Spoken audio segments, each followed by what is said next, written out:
News Talk 830 WCCO. Now let's get a Monday rundown on the weekend in sports, where Dave brings the analysis and Jason brings the snacks. Get your popcorn ready. Time for some fun talking ball and other stuff with Dave Schwartz on Drive Time with DeRusha. Dave Schwartz with us on Video Link Up if you're watching our live stream on YouTube, or you can watch the replay on the WCCO Radio YouTube or Facebook channel. Hi, Dave. Two former TV guys on radio. What's the first thing we do? We fix our hair. You got to make sure. I mean, your hair looks great. Thank you. Is that a recent haircut or is it was? Yes, I got it cut. I was long overdue. It was probably the longest it had been, I think, in years. And I got it cut. Do you go to like a certain person, or like do you go to like a Great Clips kind of deal? You got a guy or a gal? I go to Jaime's Haberdashery. Oh yeah. And the gentleman, I think Mike's his name. I hope I'm getting it right. Mike is his name. He cuts my hair. I should know more. This really makes me look bad. He's a wonderful human being whose name is escaping me at this moment. But he cuts my hair every time. And it's great because it's right downtown St. Paul. You walk over and they take care of it. It's old school. They do the shaving cream and the neck razor. So I just love that. I would like. I've never had like an actual shave. You know what I mean? Like the whole, Mike is his name. Mike Sierra. Yeah. Yes. Mike Sierra does a great job. And his brother is there too. They both cut Mario, his brother Mario. See, I looked this up just to make sure that you weren't embarrassing yourself on the radio, because this man uses sharp implements, you know? Yeah, well, if you could help me not embarrass myself in real life, that'd be great. But at least help me not do it here on radio. Yeah, there you go. That'd be great. Yeah, he does a great job. Excellent. Do you, Dan and I talk about this sometimes. Like what Dan goes to a highly specialized barber for his particular, to get that aesthetic just the way Dan likes it. Yeah. He looks like he's on it. This doesn't just happen. We're a little pixelated today. I don't know what's happening with Dan. Are you on a Nokia flip phone today or what, Dan? I don't see No, I'm on Odyssey's internet. We do have, I believe our internet comes out of Philadelphia or New York or Denver, or I have no idea what happens. But whenever I log onto a website, it's always like, sometimes you're in San Diego. I'm like unclear as to what's going on, but that's fine. He's being rerouted through Mars, is his stream is. It's rough. So I want to ask you about the Timberwolves' new uniforms, because you are a noted uniform fan, and we had a great conversation last hour with Mike Grawl, the chief marketing officer at the Timberwolves.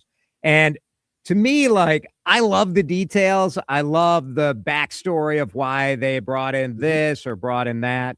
But I think the biggest thing that fans are going to talk about, fans are going to love the trees, the old school black jersey with the trees. But the thing I find most interesting is none of these three uniforms they released yesterday say Timber. They all say Wolves. None of them say Timberwolves, which I'm fine with. But we've gotten some texts from Timberwolves fans who are like, it's kind of weird that none of the uniforms have the full name on it. Well, but it's hip. It's cool. Like, you shorten things. Nobody says, this says Timberwolves. They say the Wolves, and their marketing slogan, what was a couple years ago? Wolves back. They have introduced that into the lingo, and I love the new uniforms. I think they were great. I think they did a great job with them. I love the nod to the past, and from a marketing standpoint for a team, new jerseys are fantastic because people will go out and buy more because you don't have that one yet, and so it's always smart. I love the throwback. I'm a big fan. Love the trees and the M. I do. I like it. I like Wolves. I think it's cool. They did a nice job. The NBA has 4. I think you get 4 uniforms, right? Which is a lot. It's a lot of uniforms. It is. But is that what every league has? How many? Dan, do you know how many Twins uniforms are there? 3, I think. Oh, I think there's more than that. With because the city connects, the road and home, and how about the Wild? How many different? Yeah, I want to say that we had 4 this year because we had home, away, the 78s, and the anniversary jersey. So we had 4. Yeah. But that's not an every year thing. That's just this year. Is it strictly about selling merch? Strictly about that? No, it's very much about creating a brand and a persona and getting more fans in. I think that's my thought to it. But is it about selling jerseys? Of course it is. We all, you want to sell jerseys too, but it's about giving people options, right? Like if you don't like the green or you don't like the white, then maybe you'll like the throwback white, or maybe you'll like the 78s. And so it just gives people more options it's new ways to get connected with new fans. I think that's what it's about. And it's about selling jerseys. I mean, you can sell more jerseys that way. There's no doubt about it. Dave Schwartz is with us, former sports anchor, works with the Minnesota Wild. Let me ask you about President Trump and going to the Knicks game. Mm-hmm. So I'm not going to make you get political about it or even express an opinion if you don't want to. But I sort of wonder, from the logistical standpoint, when you think about Grand Casino Arena or a Wild game, if you had a president, 5 days out, say, I want to go to the Wild Stanley Cup Game 3, how crazy does that become?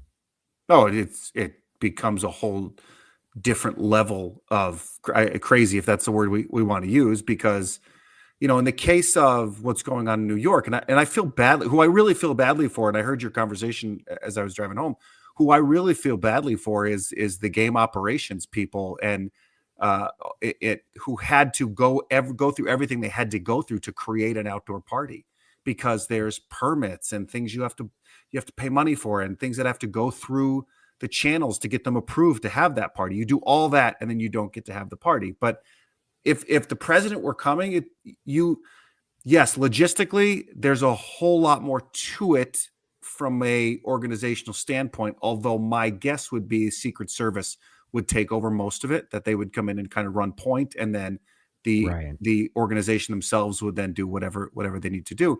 The other side of that, though, is the entire world is going to be looking at you and watching your organization. That's a good thing. I mean, from an eyeballs perspective, everyone's watching you. Everyone is going to talk about and watch that game tonight. Oh, yeah. They want to see if the president's going to show up, whether they were going to watch the game or not. Yeah, I've no doubt. Mm-hmm. Yeah, was I going to watch that game tonight?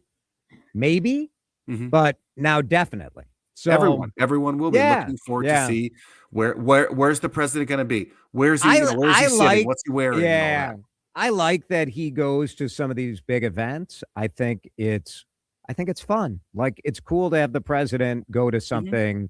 I do like that, but I think it's pretty selfish to go to an NBA game, giving people 1 week of notice, if that. And all the inconvenience, all the fans have to show up 2 hours ahead. They change the bag policy, just all this stuff, because it's Super Bowl-like security now, which it's usually heavy, but it's going to be much heavier security now.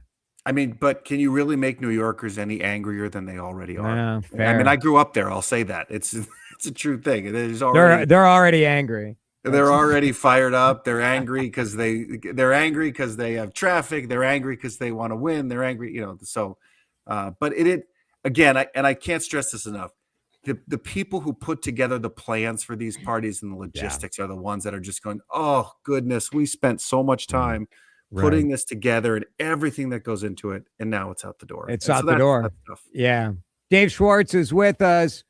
Dave, I want to ask about the Lynx, because oh my goodness, they have to be the biggest surprise in the WNBA. Maybe Caitlin Clark's decline is the biggest surprise in the WNBA, but the Lynx, without their superstar, have just been on this Olivia Miles tear. Yeah, Olivia Miles has been outstanding. I mean, I think that through the third of the season, she's probably already a favorite for Rookie of the Year, right? She's been playing incredibly. And to do so the way they've played without Nafisha Collier, and they're playing legit teams, is, I mean, I don't know that there's a bigger surprise in the WNBA this season than the Lynx. They've been great, and she's been outstanding. She's so good. Is Cheryl Reeve technically underrated? Both been putting this roster together because of all the free agents that she lost. and then being able to coach this particular roster up again with Nafisa missing all year. I mean, I know she's extraordinarily well regarded, but I think still you could argue she's actually underrated. That's a really good question, because I think most people who have watched her over Dan? the course Good job, buddy. Yeah, Good over job. the course of her career would never you would never doubt that she can do anything. You know, how many times has she taken rosters, whether it's with the Lynx, whether it's helping out with the Olympics, because she wasn't, the head coach, working with Gino Auriemma in 18, but she always puts together great rosters and makes it work. And there were times that rosters that she's had have had some real personalities on them, and personalities that always want the ball and always want to be the playmaker. And it's a delicate balance of how you do playing time and possession time and all that with the plays that you run. And she makes it work regardless of who she's ever had. So I guess I would say, to me, she's not underrated, because we always knew that she was great. And if people do think she's underrated, maybe they're not paying close attention, or they're not really understanding just all that she's done in her career. And remember that Olivia Miles, potential rookie of the year, is on this team because Cheryl passed on Angel Reese and cut the deal with Chicago that got them the draft pick that got them Olivia Miles. I mean, she's playing 3D chess in a lot of ways here. I have long said, and I don't know that it ever happened, but I would very much love to see if there was a first woman to become a head coach in the NBA. I would like to see what Cheryl Reeve could do, because she is smart. She knows the game. She knows both the playing side and the GM side, and she can handle anything. She is tough as nails. I mean, she really is. She's also a very kind person and a nice person, but she's tough. And I think to be an NBA coach as a woman, you have to be tough. You got to be able to deal with everything that goes around with it. And I think if anyone could do it, she could. Now, whether that's ever an aspiration of hers, I talked to her years and years and years ago, where she said, nah, not really for her. I don't know if that's changed. It certainly at some point I think you'd like to see it, don't you, just to see if it can happen? Absolutely. And see what she could do. And USA Today just had a story a couple of days ago where they were interviewing her, and she said she'd absolutely consider taking an NBA coaching job. And she said, when she was asked, could she win in the league, she said, absolutely. I believe I understand what it takes to win. Coaching is coaching. And I mean, it would be amazing, wouldn't it? I agree with that. I think the only thing I think that she wouldn't want is for it to be all about her. And I think if that situation happened, it would be very much about Cheryl Reeve. But Cheryl Reeve's coaching this team, she'd rather just be about the basketball and the team, because that's who she is. But for all my money, she's a better basketball coach than a lot of coaches that have jobs right now in the NBA. Let's break. Stay right there, Dave. Vikings quarterback competition. We've been talking, is it a Kyler Murray, JJ McCarthy competition? Is this really a Carson Wentz, JJ McCarthy to see who stays on the team?